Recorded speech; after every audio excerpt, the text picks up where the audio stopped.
It all started with a very simple idea. Tell the stories of how successful middle market CEOs made it to the corner office.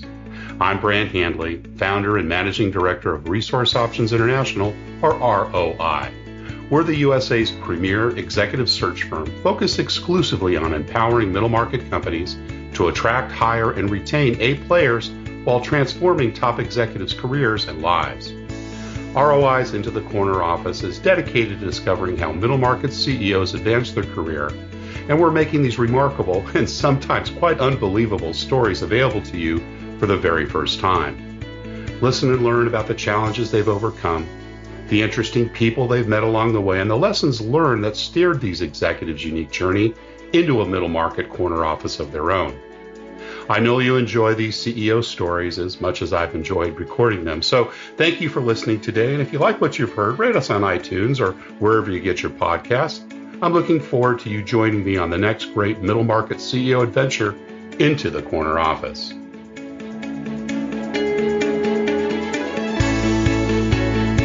Hello again, this is Brant Handley. I'm founder and managing director of ROI Executive Search, and we do retained executive search across the middle market globally. Today is the next step in our journey into the corner office, and I'm here to welcome Joel Penton. Joel's the founder and CEO of LifeWise Academy, a program that provides Bible education to public school students during school hours. Since its launch in 2019, LifeWise has quickly grown to serve more than 100 schools across the USA each week. Joel Penton, welcome into the corner office.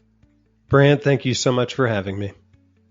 Great to have you here. And we spoke a couple of weeks ago, got to know each other a little bit, and were introduced through a brother that we both met, or rather that I met when I was in Florida. And I know that you guys are working really closely together and want to hear all about LifeWise and all the great stuff that you're doing in public schools. But we kind of like to start in the beginning, and that's get to know our guest a little bit through their earlier years. So tell us a little bit about where you grew up and what your early family life was like.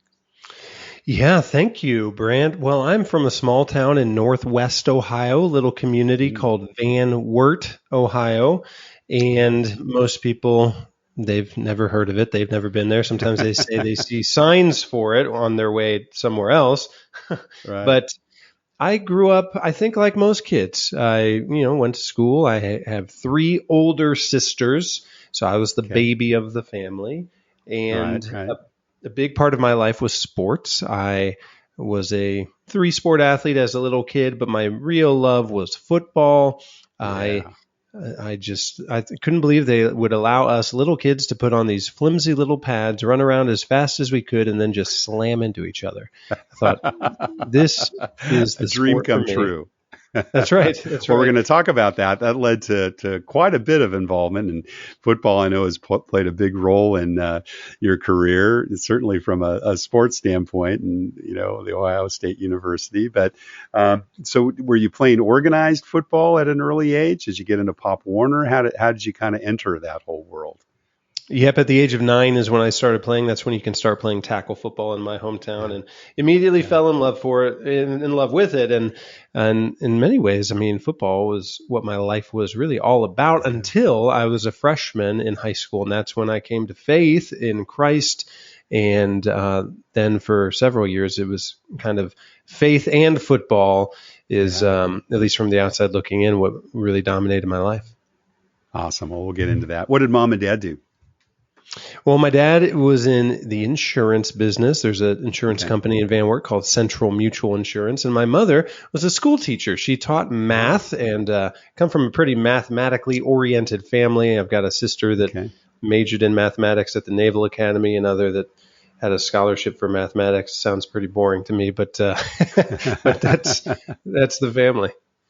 Nice. I love it. And small town, farming community, more rural. Tell us a little bit about the town you grew up in. Yeah, certainly small town. It was surrounded by farms, and it's in about the flattest part of the U.S. you can think of. I mean, as flat as a pancake, surrounded by farms, but a big enough town that we didn't farm, and I was a part of the city public school, and so we had farming kids driving in from the country to school, but I didn't necessarily. Our family didn't necessarily participate. Now, you mentioned you came to Christ as a teenager, or perhaps in high school. I wasn't sure exactly when. Did you grow up in a Christian family? So I did, in that I grew up in a church-going family, and Yeah. I think in many ways our family was a culturally Christian family. We went Mm. to church each week. There was a certain level of belief, but there was also a certain level of tradition and ritual, I think, in my church upbringing. But it was as a freshman in high school when I heard and understood the gospel message about who Mm. Jesus is, how he died for sin, how he rose from the dead. When I understood that, my life was changed. Yeah, yeah, awesome. And obviously, football was a huge inspiration in your life. Any other kind of childhood things, or coaches or teachers that really made a difference, and things that you might have recalled from those earlier days? Well, I think you're right in mentioning coaches. Well, I mean, the main influence in my life would be my parents, and my father in Of course. particular Yeah. is a good man who taught me so many key principles that I use on a daily basis. But Yeah. coaches also were a big influence. It was in sport that I learned that most people don't know how much they can get out of themselves. And Mm. so Mm. playing football and wrestling and learning how to push yourself to the limits, and that's a good thing and that's a healthy thing, and learning Yeah. about Yeah. discipline, and so many coaches that instilled those things were a big influence. And I think God kind of unveils his gifts for us through those things. Would you agree with that? Well, there's no question. I Yeah. mean, it's in the experiences of life that you start to see things come out of you when you're squeezed, when you're pushed, Pushing where yourself. there's new Yeah. opportunities that you say, oh, well, I didn't realize that was there, that gift that God had given me. Right. Right. Now, were football and faith a parallel path, or did they actually intersect for you in that freshman year? Well, they intersected in as much as I realized when I came to faith that I had been framing football incorrectly. Football is what I had Mm. really been living for, and was kind of my God. It was kind of an idol. And Yeah. I then Yeah. realized that it was a good gift from God that was meant to glorify him, and Mm. that the opportunities football gave me were for the purpose of honoring God. And so when understanding that and moving forward, in the midst of it, the Lord did open up doors of opportunity, and I had an opportunity to go and play football for the Ohio State University, the Yeah. Buckeyes, and use that as a platform to tell others about Christ. That's a sore point for us, though, right? I shared with you that I was a University of Oregon grad, and the only national championship game I ever went to was how we got just absolutely trounced by Ohio State. But it was such an enjoyable experience. I think I was back in 2015, something like that. I'm trying to remember when they played. It was down in Texas. But wow, what an outstanding organization. OSU has just had so many unbelievable teams and great players. How did you come to go there? Was it a scholarship? Were you recruited? Because you started obviously playing organized football at a very early age. Did you ever think you'd play college ball or want to play pro ball? Tell us a little bit about your dreams and your plans on that side. Yeah, well, I always, I think, wanted to play college ball ever since the day I started playing. But I didn't Yeah. necessarily think I had much of a chance, because a Mm. piece of my story not many people know is I was pretty bad when I started. I remember trying out at the age of 9 and being picked third from last out of Oh my 50 gosh. kids on the football Yeah. field at tryouts. They would literally have all the kids sit down after tryouts, and they'd pick them from the crowd. And so you got to see how good you were, because you got to see Right. how you when When you you were get picked. picked. And so I was very Yeah. unathletic, very uncoordinated, very slow, but I loved the game, and I surely thought, boy, if I ever have a chance to play college football, I'd love to do it. However, it wasn't until high school that really things started to come together. I was always a taller, kind of bigger guy, and I think that Yeah. I stopped growing so quickly, and so I got more coordinated. I was certainly working hard in the weight room, and so I was putting on the muscle, and pretty rapidly started having success in terms of all conference, then all state. And then I did receive a scholarship to go play football for Ohio State from Jim Tressel, who I believe is the greatest college football coach of all time. Great coach. Absolutely great coach. Oh, that's awesome. So rewind a little bit to high school. You mentioned both wrestling and football. Were there other events, other things that you pursued? Were you a good student? Did you do music or theater or, get involved with your church? Tell us a little bit more about some of those things. Yeah, well, I was involved in band. That was just a thing for our family. Everybody had an instrument. And so I was developed the creative side. Oh yeah, I was, and I have 3 older sisters, and so I'd like to think I'm well cultured in that I know the words to Broadway musicals and whatnot. And so I love it. I did percussion in the band up until high school. At that point, it didn't quite mesh with football with the marching band, but I was always a leadership type of guy, and so I was class president 3 of the 4 years in high school, and was involved in service clubs like the Beta Club. I don't know if any listeners remember or have heard of that club. And then very involved in ministry when I came to faith as a freshman, and I knew right away that I wanted to immerse myself in any type of ministry where I could share the gospel with others. And so the Fellowship of Christian Athletes, my church youth group, kind of became a leader there. And in fact, in high school began believe it or not, preaching to fill in for my pastor when he would go out of town. I would preach to our church. Really? And then, in fact, word spread around my hometown that this high school kid was preaching, and I found myself filling in for other pastors when they would go out of town. Wow. Nice. And ministry just really became a huge part of my focus. Yeah. Now, tell us a little bit about the challenges that you might have had. I mean, football, very masculine sports, tend to be, guys that are involved, very, very committed.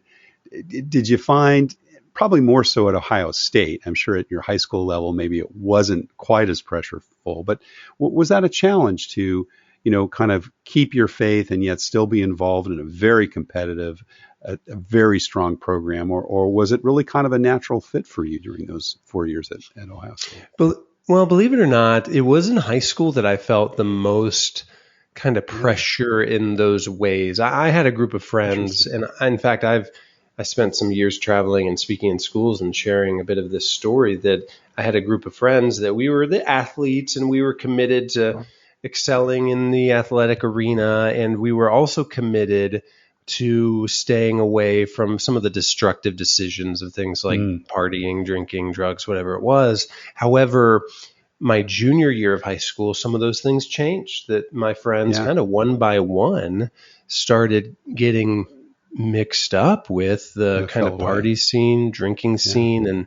And it was a very painful teenage experience, honestly, losing my closest group of friends because I wouldn't go and participate in those things with them because I wanted to continue succeeding on the football field. But more than that, I wanted to be faithful and making the right decisions to honor Christ.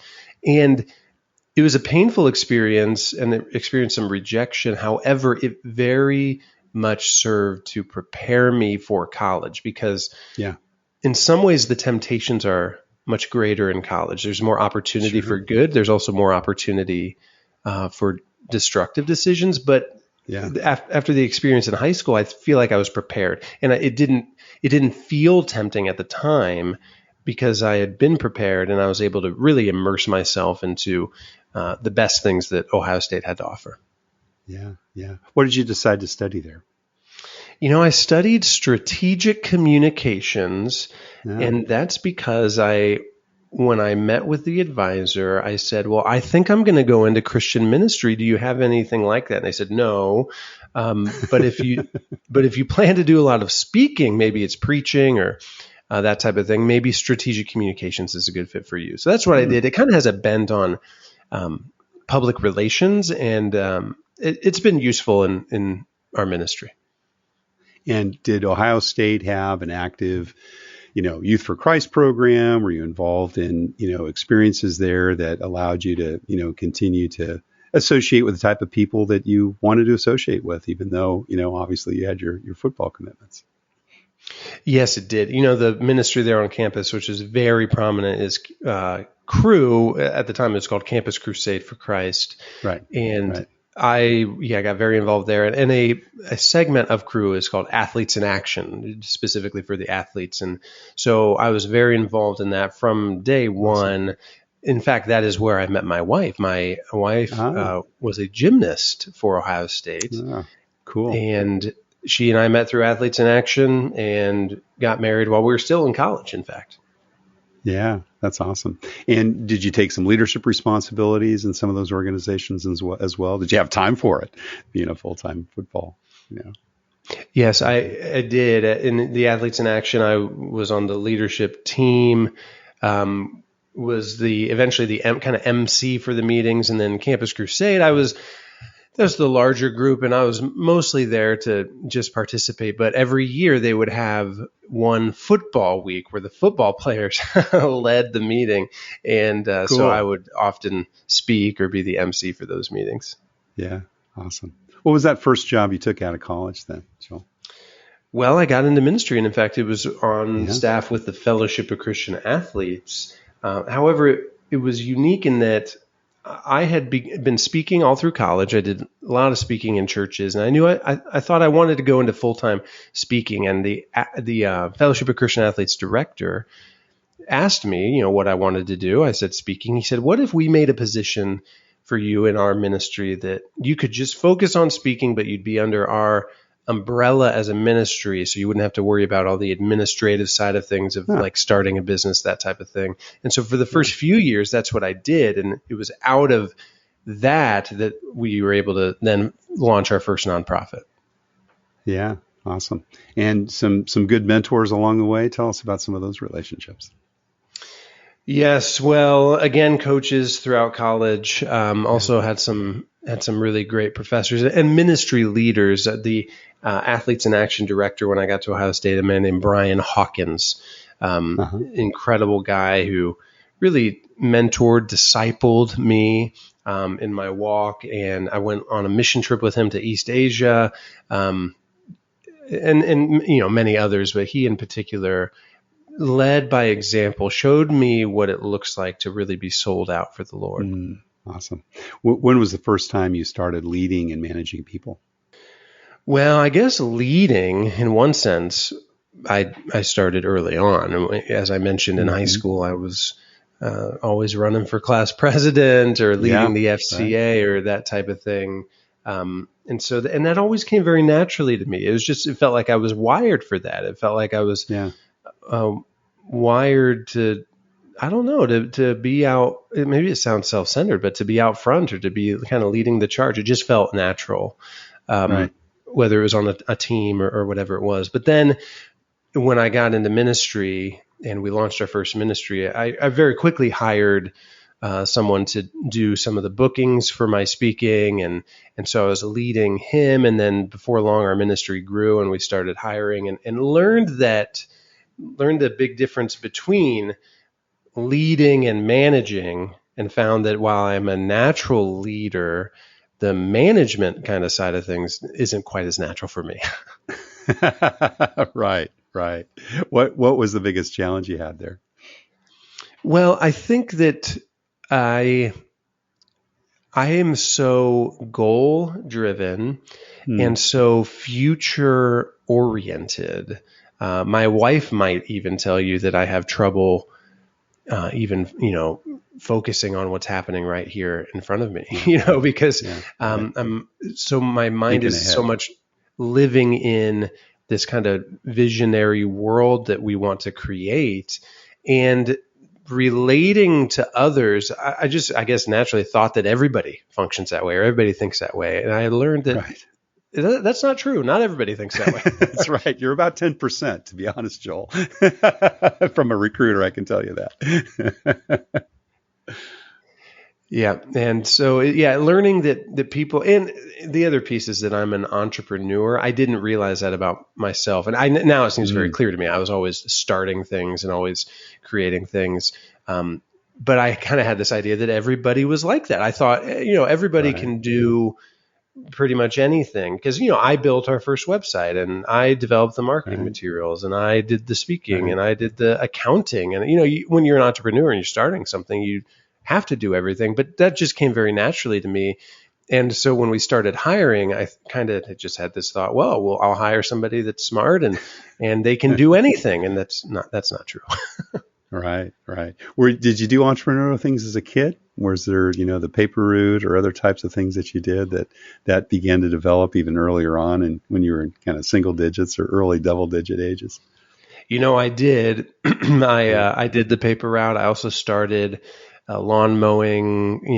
I mowed lawns, but I went kind of the extra mile. Like, I did marketing for my lawn mowing and that type of thing. But then in ministry in particular, I was always found myself in kind of entrepreneurial ministry situations in which we started a traveling ministry team where I did the speaking, somebody else did the music, and we had skits. And then even in college, I always seemed to be starting things to try new things.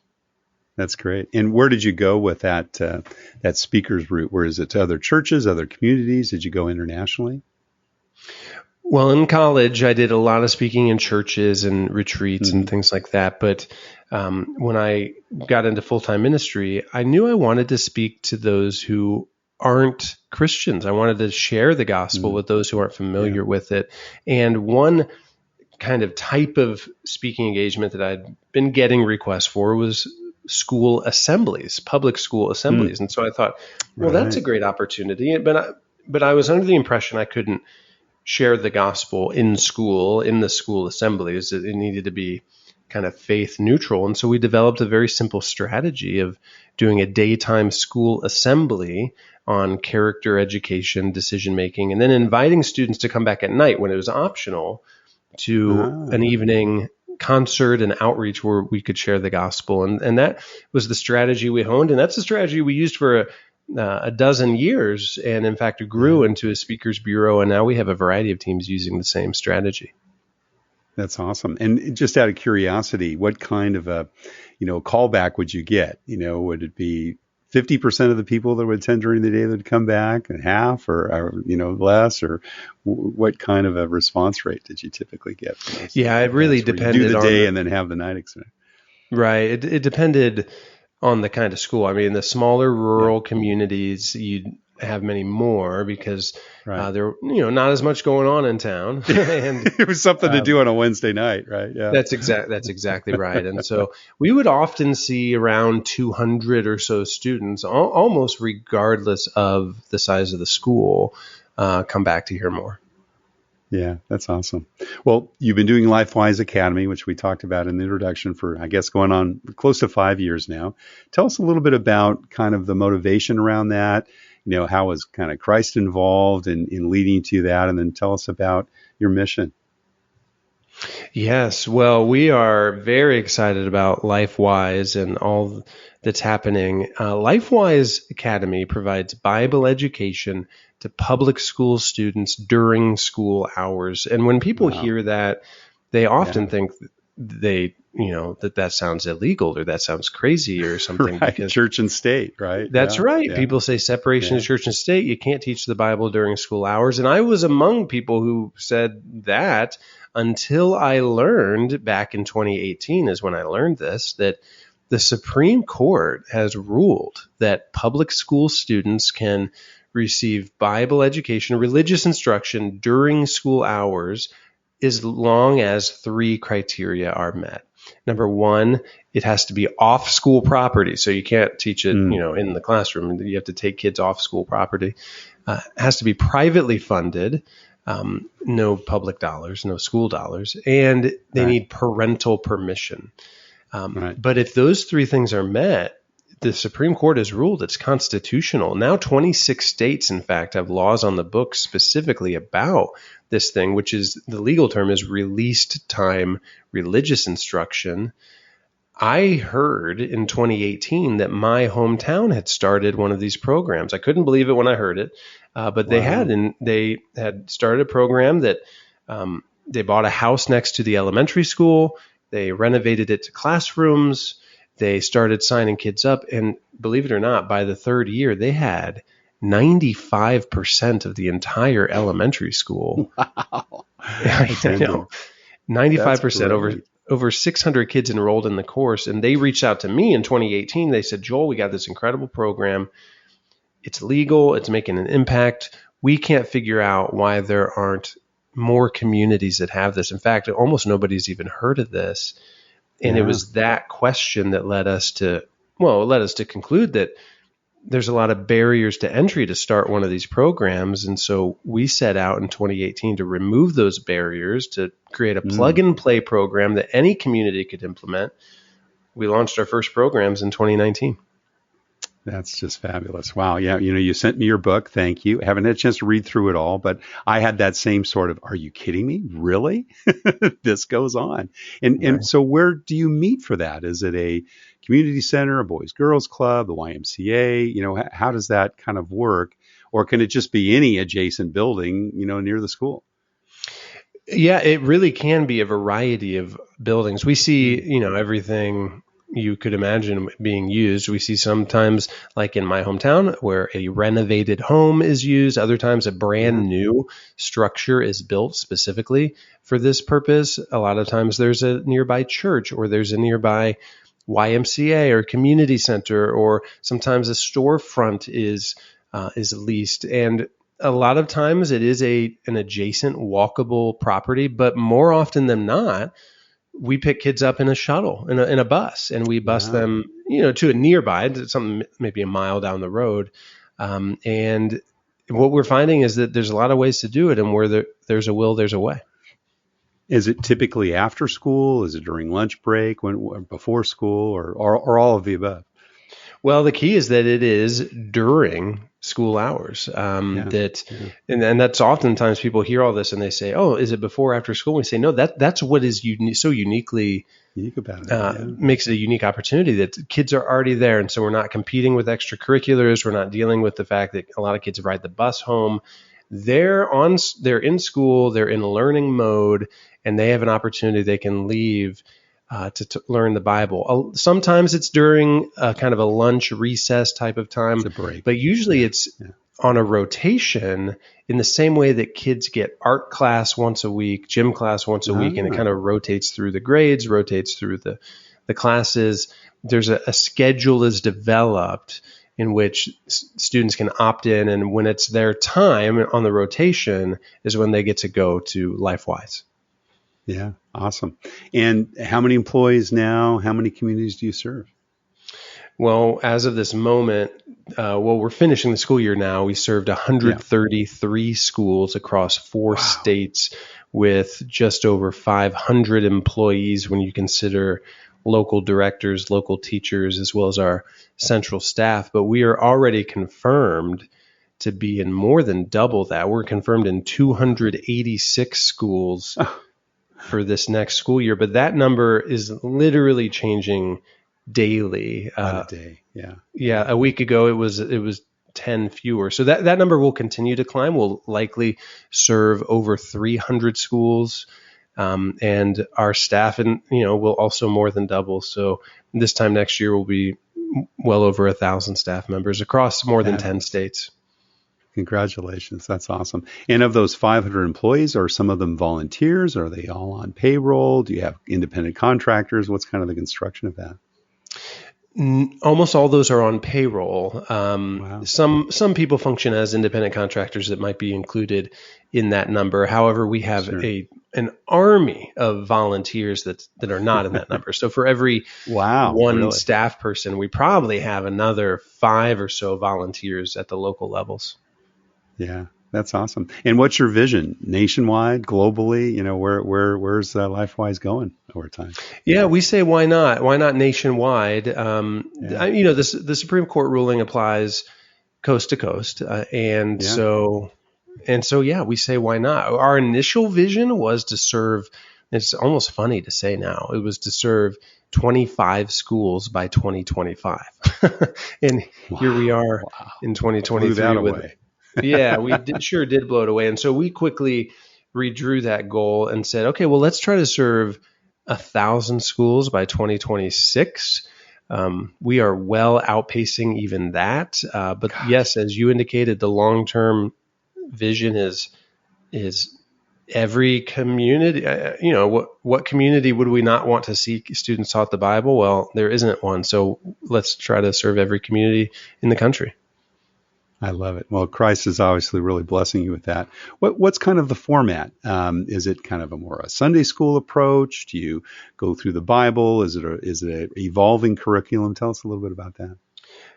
Yeah, I love this question because we so love our curriculum and we so love what students are taught. We have a licensing agreement with a wonderful curriculum called the Gospel Project, and it takes students through the entire Bible. So our typical class is our typical program is grades 1 through 5. And so students will typically start in Genesis in first grade.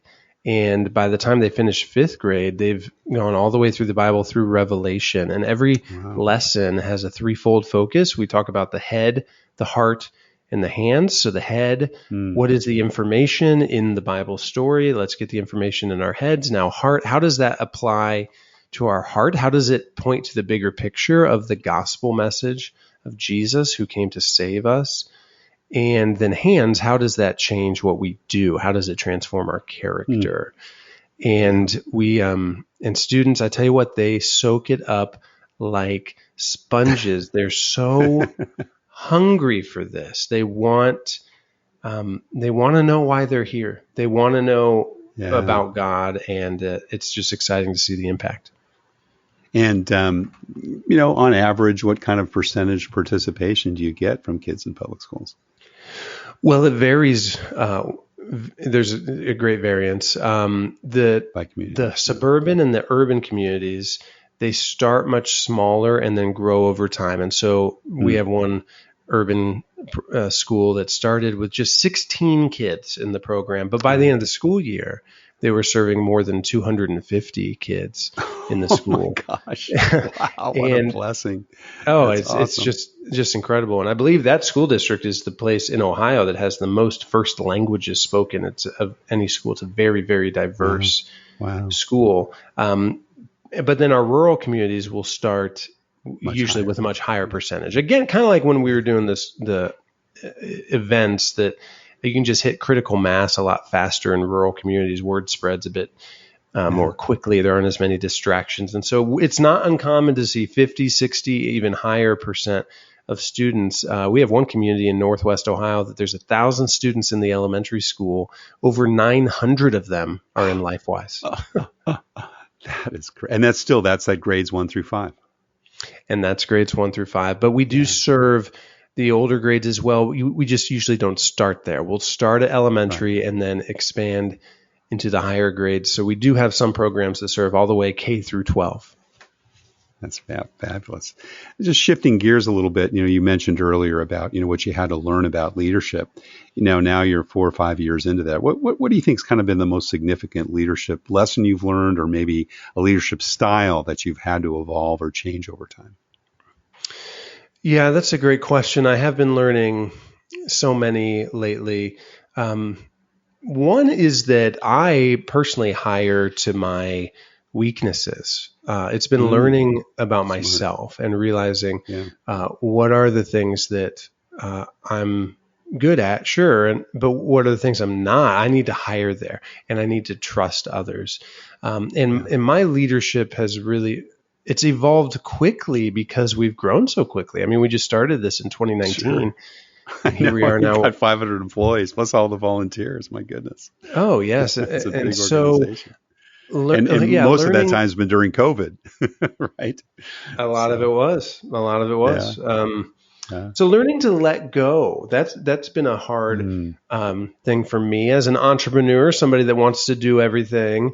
Learning that when I hire somebody and I put someone into a position, that I need to trust them in that position, and I need to cast a vision, but then I do need to give them that responsibility. And I have a mentor now who's said to me, he said, "Hey, Joel, you're used to being on the field, but you need to learn to be a bit off the field. You need to learn to be ultimately responsible for everything, but as soon as you can, be directly responsible for nothing." And Yeah. inching my way, I'm not there yet, but inching my way to that reality has been a lesson. How do you interview and hire to find the people that you want to invest in? Yes, good question. I like to hear people tell their story, and I like to listen to see if I hear somebody that is one of us, that is manifesting our core values. We use the two core values of commitment and competence. That commitment, having the heart pieces in place, that you're doing the things for the right reasons, the gospel's at the center, you're hardworking, you're self-sacrificing, all those things, but also competent, that we're strategic and we're innovative and we're problem solving. And so I want to hear those things come out in their story. I don't want to, if I hear their story and I don't really hear that they're making decisions for the sake of the gospel, then that's probably not the right fit. If I am hearing their story and I'm not really hearing about times they've innovated or they've solved problems, then it's probably not the right fit. Do you have a favorite interview question that you use often? If so, what is it? Sometimes I like to ask, why should I not hire you? Yeah. And Makes hear, people think. yeah, it does. And I get some really interesting things, people, I guess it's another version of what's your greatest weakness, but asking them to convince me not to hire them, sometimes people will be very transparent and they'll say something like, I'm really nervous. I'm scared that I'll mess it up. Right. But you can usually hear whether people are being honest when you ask that one. And authentic, right? You need to get That's that right. authenticity. Yeah, love it.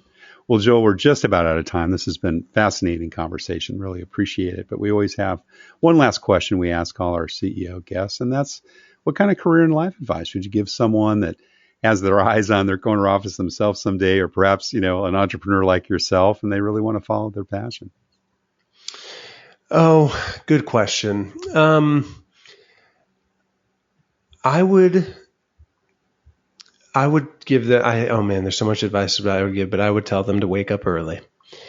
I would tell them that there's a lot of truth behind the old adage, that the early bird gets the worm, when people say you're going to have to wake up pretty early in the morning to, get the best of me, or whatever people would say, that I've found that there is just this crazy correlation with those who are willing to get up while everyone else is sleeping and to put in the extra thought and to put in the extra time, that it will set you apart. And so I guess that's a way of saying, be willing to outwork the competition. But to me, it manifests as quite literally, wake up very early. Do you start your day with a devotional? Is that kind of how you get things kind of kicked off? Yeah, I like to put scripture in my ear as I'm getting around, getting to the office, driving, usually when it's still dark. I like to have my Bible reading in my ear. And then when I get here, I have a couple different kind of devotional books, actually a couple books of Christian poems that I'll read through that help me to kind of set my day. Awesome. Well, Joel Penton, founder and CEO of LifeWise Academy, thank you so very much for sharing your journey into the corner office.